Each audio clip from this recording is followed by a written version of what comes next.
everybody, it's Romania Black, and we are on episode 20 of Spy Family.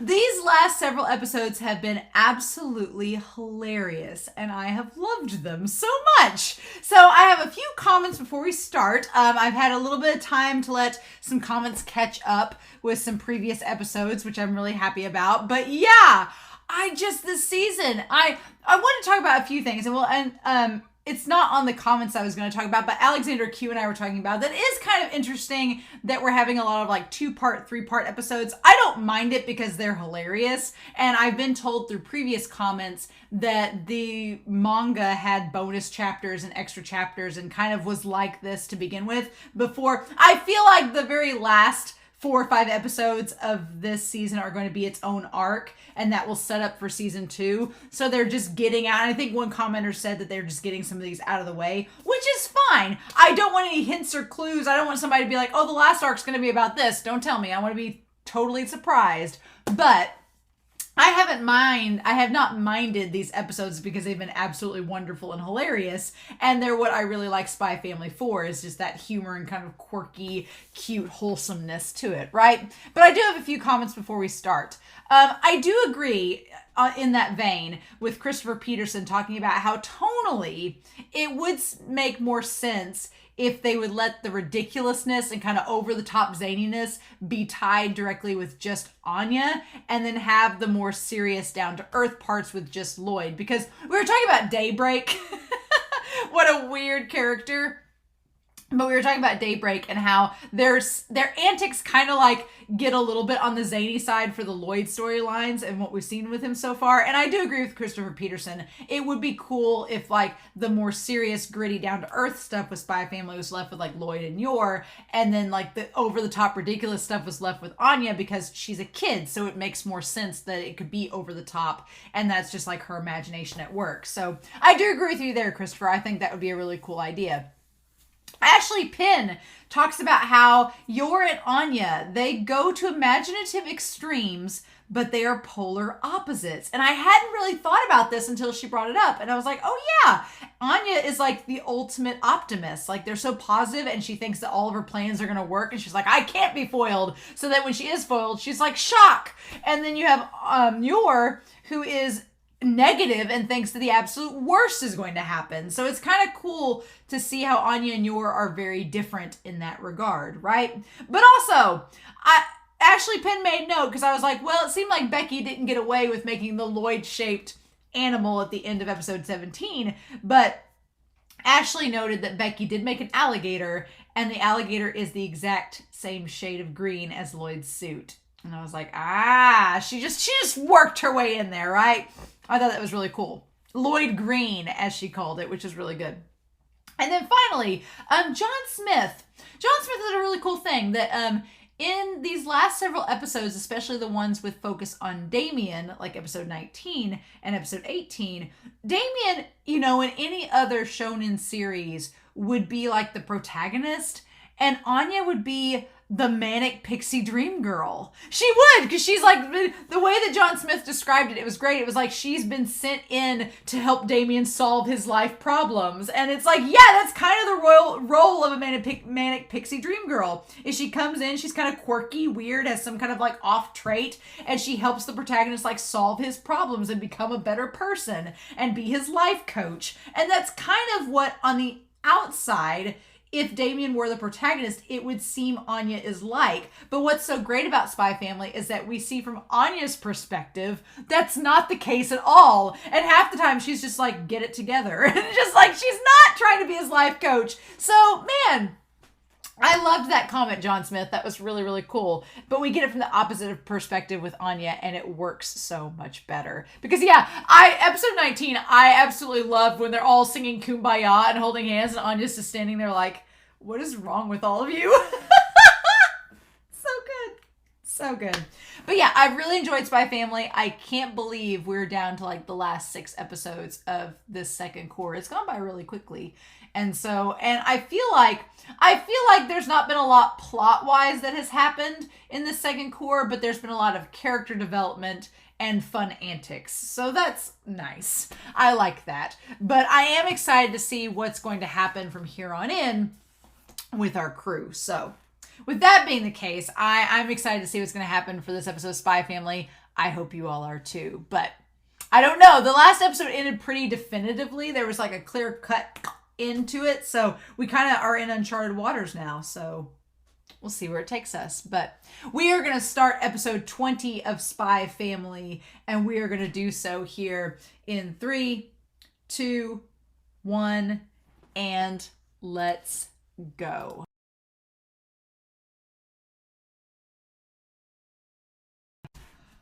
Oh my gosh. So we finally meet, I think that's the silver-haired girl. We finally meet her. I'm excited. She's rarely in this, but I feel like she's an informant that's going to play a part in the rest of this series, because I want to go back to this hospital scene and talk about it. But man, God, Anya gives Loid a run for his money. I'm like, Anya, girl, you are the luckiest person in the world. Girl! I feel like Anya, with her psychic ability, it's starting to get, like, it's been building up this entire series, right? But Anya, started out very, innocent and naive and, like, wanted to keep her psychic ability a secret. But she's doing little things that's making herself seem more and more obvious. And she's not being as cautious as she has been before, because she's gotten comfortable around Loid, right? And so, like, when Loid notices her taking all the notes in the hospital, he's like, why are you taking notes when you're not even thinking or saying anything? And it's like she's doing less and less to hide it. And like the whole thing of not being cautious with the trap door, the thing about the guys having the meeting and her nearly getting caught, like, there's little things that I'm like, Anya, if you go too far, you're gonna get noticed. And she's 5, so she doesn't know any different. But I'm like, girl, you are treading a thin line. And I'm like, I just don't know, right?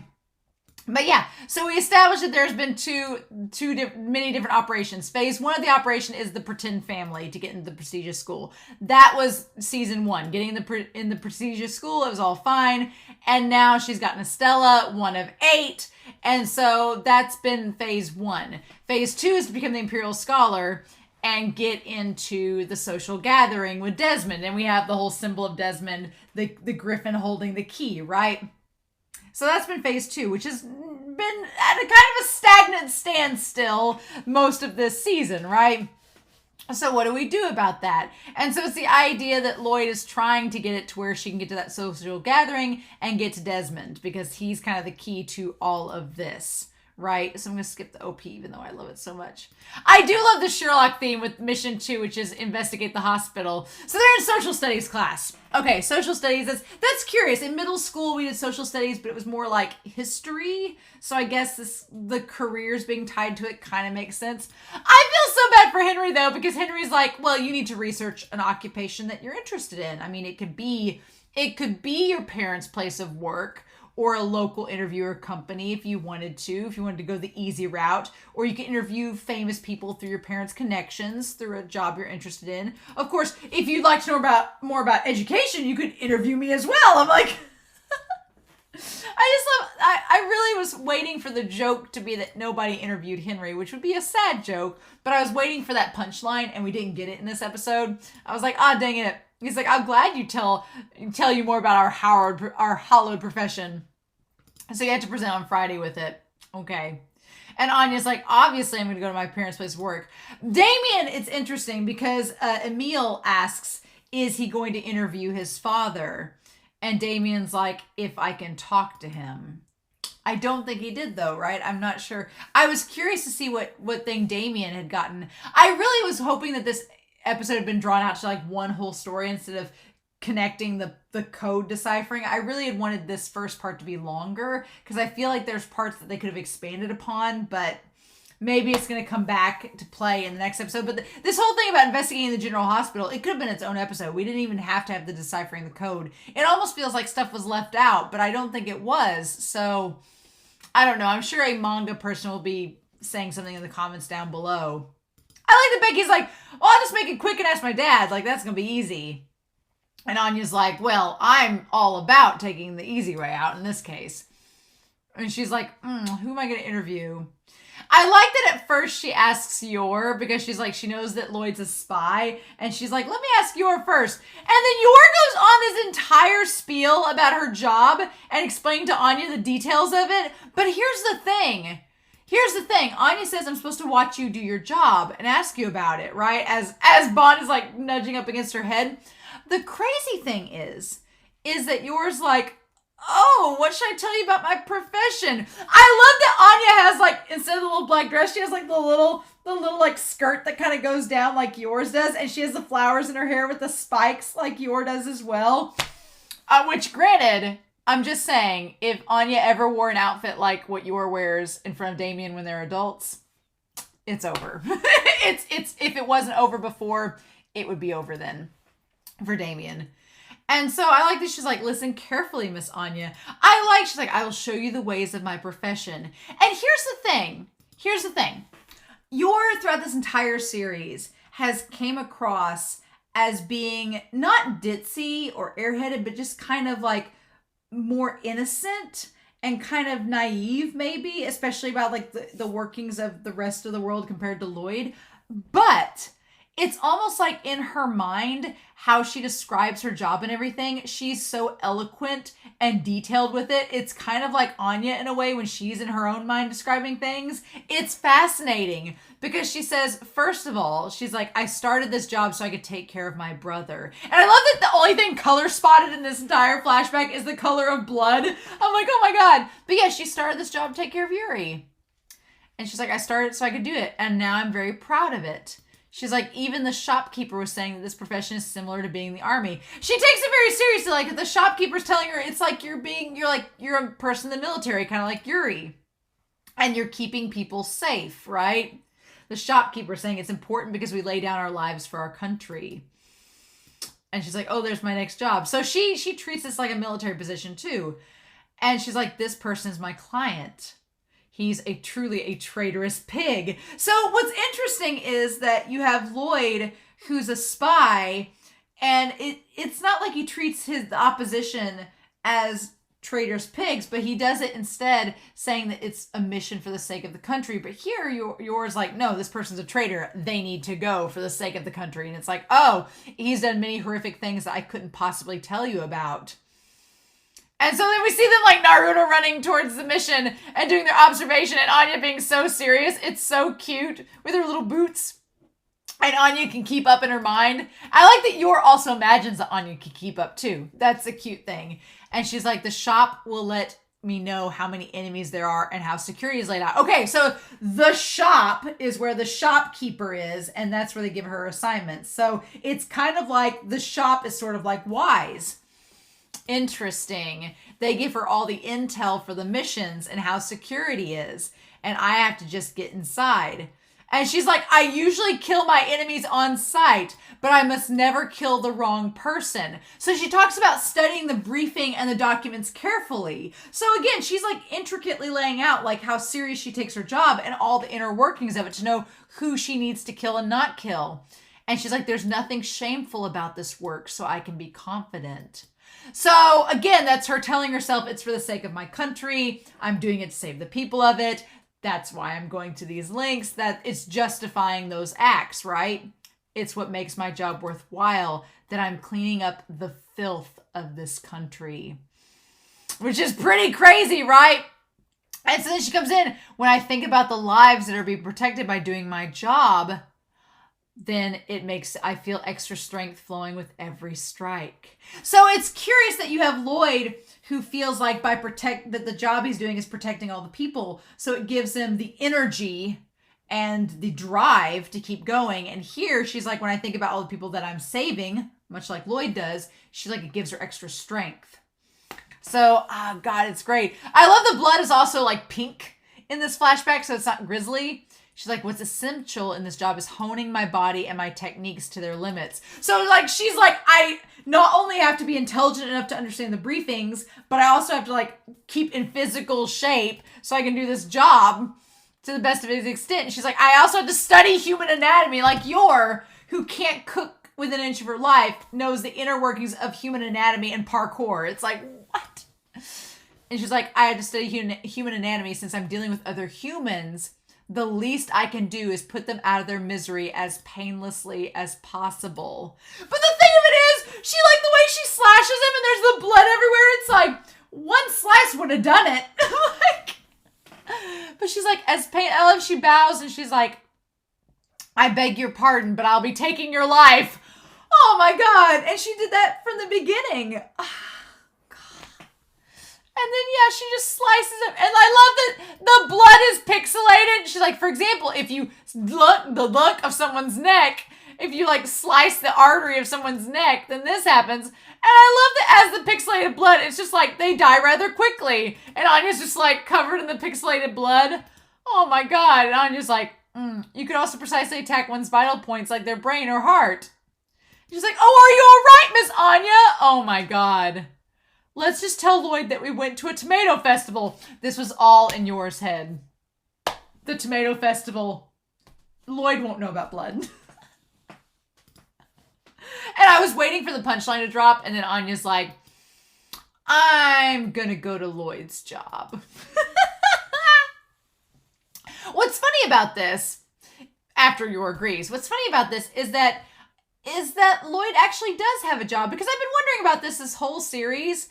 I've been wondering if Loid actually had a job at the hospital or if it was really just a total front and he was never there. I wondered about that. I figured he maybe had a job set up, but I wondered if he actually talked to the people there or not, or if it was just like a cover-up, like he just had a position there, but he was rarely there. He was always out on outpatient procedures. But no, he has a pretty good rapport set up with the patients. Also, Anya going, Papa, blah, blah, yada, yada. Like, I'm just explaining the plot so we can get to the hospital. And he's like, okay.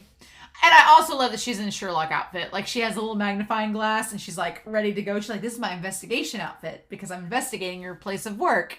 And he's like, okay. I like that Loid just humors her. Like, Loid, the sad thing is, Loid's not had a genuine childhood. He's constantly either been in war or commissioned by Wise to be a spy. He didn't have a real childhood growing up, so he doesn't understand the idea of what Anya's doing. And it's kind of sad, honestly. But so they go to this hospital. He says it's the longest established hospital in the capital. Of course he would work here. He said it probably would have been easier to fake being a general practitioner, but many prominent names from the political and business world frequent this hospital. So that's why I was like, wouldn't it have been easier just to fake it? But this is his way of also gathering intel and doing other jobs for Wise. Okay. Makes sense. And Anya's like, it lets him infiltrate their social circles and steal information. And she's like, oh. And I love that she writes it down. He's like, I haven't said anything you'd be taking notes about. So, but the thing that saves Anya in all of this, the thing that saves her is that her handwriting is so awful that Loid can't decipher it. It's like, not only is she psychic, but her handwriting is so terrible that he can't deduct why she's doing it that way. He can't figure it out. And I like that. Also, I like that she just casually had a Sherlock outfit roaming around. I feel like she had Yor get it for her, which is great. But yeah, Loid has his little practitioner's coat. It's very cute. He looks so official. I love that he's just like in his official coat. It's cute. And she's like, he's like, many psychiatrists don't wear lab coats, but this probably makes me look more the part. And she's like, oh. And also it adds up now. Yours, like Anya's shock. And when she's in the room, she's like, where are the machines? Like, there's little bits and pieces of this series in this episode that you're like, oh, that's really sad. Because when she goes to the room and sees like the big fluffy couch and everything, she's like, where's the brain machine? Like the psychiatrists that she saw were the ones experimenting on her. And so she was expecting all the lab equipment. And that's really sad. It's like, oh no, Anya, no, girl. But the thing that's even more sad is that Loid has a clear tie to why he would have chosen this profession. There's like a little subconscious thing, like when he was choosing, okay, well, how do I stay undercover and convince you where I have a job outside being a spy? Oh, I'll be a psychiatrist. But the reasons that Loid gives are very good reasons for him to be a psychiatrist. Because he's like, oh, and the way he explains it to Anya, I think it's so cute and it's so wholesome, but also really, really telling. Is he's like, oh, you know how people get colds sometimes? Well, it's not just your body, your mind can go through that too. So there are a lot of people who catch colds in their minds. And it's so like heartwarming and so genuine, sincere that he's like, to explain that to her is that like, yeah, like mental health is a big deal. And I feel like a lot of people like brush it off as being something that's not as something that's not as pertinent or as serious because it's not something physical. Like you can see a physical injury, right? But a mental injury you can't. And so I feel like a lot of people brush it aside because they don't see the physicality of it, because they don't see it, they don't understand it. And so they can't give value to it. And so for Loid to explain it in such simple terms to Anya, it's so good. And then him saying, and she's like, oh, and then Anya says, well, second son told me I wouldn't catch a cold because I'm stupid. And here's the thing, before we go any further with like Loid's heartwarming explanation of mental health and how he would actually be a decent psychiatrist, Loid, my dude, you are so smart, but sometimes reading the room and reading your child's thoughts, Anya's like, well, Damien made fun of me. And I love that Loid's reaction is, he's like, well, keep getting along with him. I'm like, Loid, no! That's not what you should have said. But I'm like, oh my God. What do we do with it? What do we do with it? But yeah, but Loid goes, I wanted to help people like that. And then he makes the whole thing about veterans. He's like, there's veterans who end up suffering years after the war has ended, who are still suffering even years later. And he looks so serious in that moment because you know that he understands and knows people like that. And then he kind of breaks the character down for a second, saying that Desmond's such a recluse. If I'm lucky, he might come here if he's sick or something. But I'm like, I don't think Loid really realizes in this moment how apt and suited he is for this profession. And in that moment, I was like, man, if he's able to complete his mission and decides that he wants to settle down with this family and like retire from being Twilight and be Loid Forger and have the Forger family, then this is a really brilliant setup by the mangaka to say like, yeah, at the end of the day, Loid could be a psychiatrist. He knows the type of patients that they see and he connects with them and resonates with them. It would work out so well. I was like, no, the mangaka set it all up. He could be a psychiatrist at the end of the day. And all the people there like him, so if he decides he wants to quit being a spy, it would all work out. I'm like, you're setting this all up and it's so great, right? I love that Anya says this place is paradise. She's like, they give me snacks. They're friendly. Papa works in paradise. It's so great. And he's like, why are you writing in that notebook? Loid, he doesn't know. He just doesn't know. But yeah, so he's like, we deal with people's hearts, which we can't see. Doctors aren't wizards after all. We can't read people's minds. And of course, Anya's like, well, you're not a wizard. I am. And it's like, oh my God. This show showing her like smug, sinister side. And these people all spoil her. It's great. I love they wanted to give her a psychological test. So the room that he has, I like that Loid is constantly connected to like shades of green. And I like that you have the psychiatric's couch, which is really nice and spacey. And then he talks about the bookshelf having the secret passage. And she's like, oh yeah, cool. So he gives her this sandbox so that she'll keep herself busy while he's speaking with a wise person. As soon as she had the magnifying glass, so I was like, Anya, no, girl, quit it. No. So then we go to this one woman where he sees the silver-haired lady that's been the OP. And I wanted to go back to this conversation and see what we get from that. Because I was so like, oh, there she is, right? And she was like, we should be getting documents on the revised DSM by the weekend. So is that something to do with Desmond? Probably. Okay. Maybe.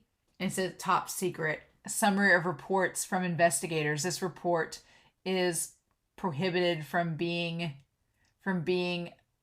taken out, I guess. Yeah. And you can't really read it. The typing's awful. He's like, to go with the rest of the SOT, and my coworkers have also infiltrated the hospital. So she's one of his coworkers. She looks like an owl. She has like a gray, her eye looks like the Y symbol. It looks like an owl. She has like silver hair. Her eye looks like the Y symbol.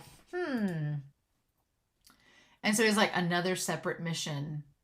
He's like, what about the adjustments with my hospital schedule? And she's like, I've already done it. And she asked if that girl was Anya. She seems quite attached. And he's like, oh, she's unpredictable. She's a real handful. But this woman seems like, she seems rather attached to you. And Loid's like, oh, no, she's just a handful. I'm surprised she's beyond what you expected, doctor. So that's curious. So she's like, well, you picked her out. So didn't you know what you were getting into? Maybe, maybe not. Anya is definitely beyond expectations. This woman, she makes me a little nervous because I feel like, I wonder if this silver-haired woman is going to figure out that Anya is telepathic.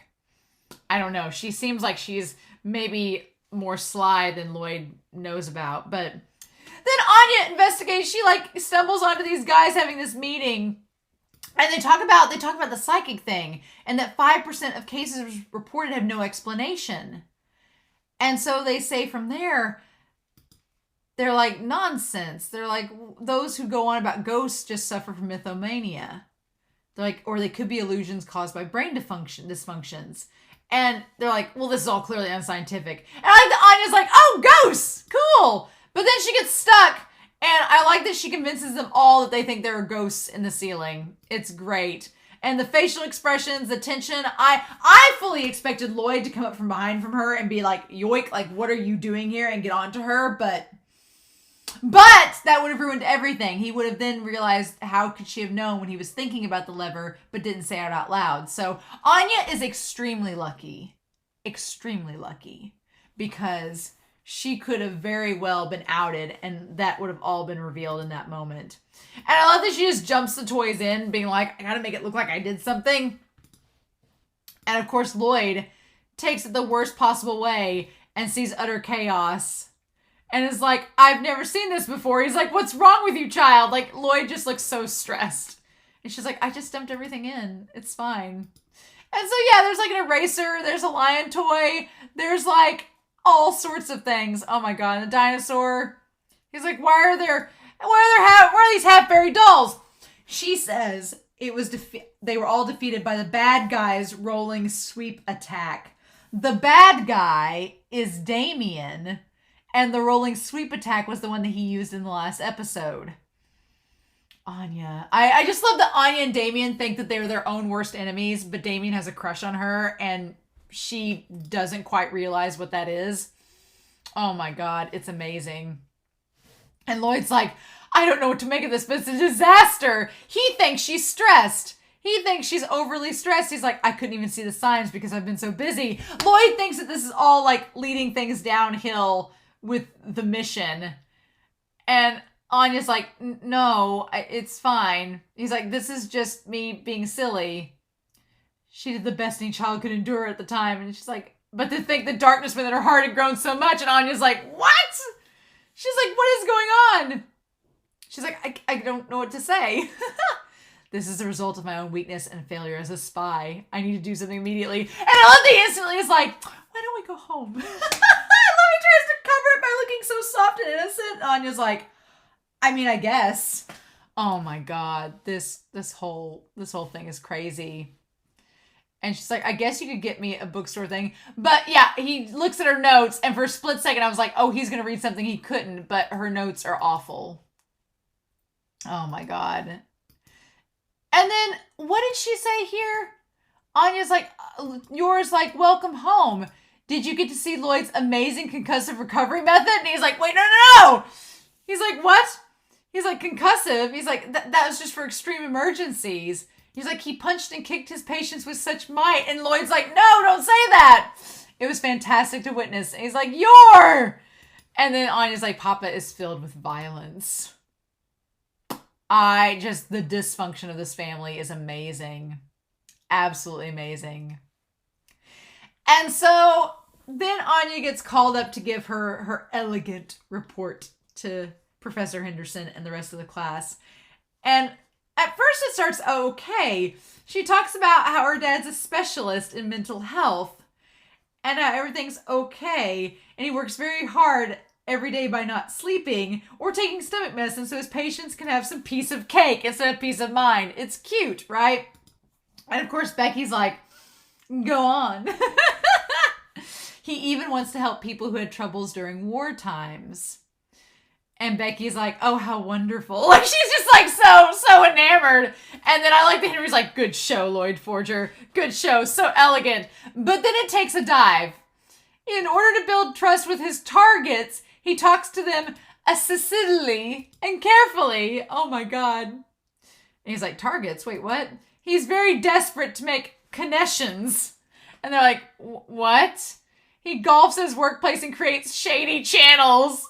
And Desmond's like, Damien's like, huh? Oh, and they give you snacks there. That's very important. And they're like, snacks? Is that code word for bribes? I love Damien's like, what kind of shady work does her dad do? And then Henry Henderson's face when she says apparently he hits his patients every once in a while. Absolutely hilarious. Hilarious. And I love that Lloyd's like, I feel a disturbance in the force. I'm like, did you not double check her report before she gave it? I also make note, their coffee cups are enormous. The biggest coffee cups ever. His and Sylvia's. Loid, you will never get a moment's sleep. I did like that he was able to smooth it over. That's good. I'm glad that he was able to work through that. Absolutely hilarious. Oh my God. So we do go to the other episode, the top secret mission. It's cute. I do want to make note. I think it's important that Bond Man, as we see him in this, he has green eyes that are not quite Lloyd's beautiful teal turquoise eyes. He does look a little bit different than Loid. I'm glad we had that established. But we have the secret code. Himitsu no Ango. Saturday at 800, come to the bridge. Okay. I like that. Deciphering the perplexing code. I want to make note that Loid does notice that Anya is pretending to be a spy. You would think that he would make a connection with this. I also want to see what did his newspaper say. Construction of large facilities begin. Okay, a place for something something. Okay. But yeah, she's like, I'm going to make a code too. And Lloyd's like, there she goes playing spy again. And he's like trying to look at her code. He's like, Anya. And she's like, no, it's top secret. No one's going to be able to read that, let alone crack the code. And she notices that her handwriting is really bad. And he's like, her handwriting is impossible to read, even with my superb decoding skills. And she's like, oh no. She's like, then how can I go? And so he's like, I go to my night shift. Poor Loid, he like canonically, like within his family, has them convinced he also has a night shift to go to. So like this poor man doesn't sleep. I feel bad for Loid. I really do. So she has Himitsu no Ango. She has, and all I can think of when I hear Ango is Bungo Stray Dogs, which is fun. But she has your Make the Code, like the TV show, which is kind of cute.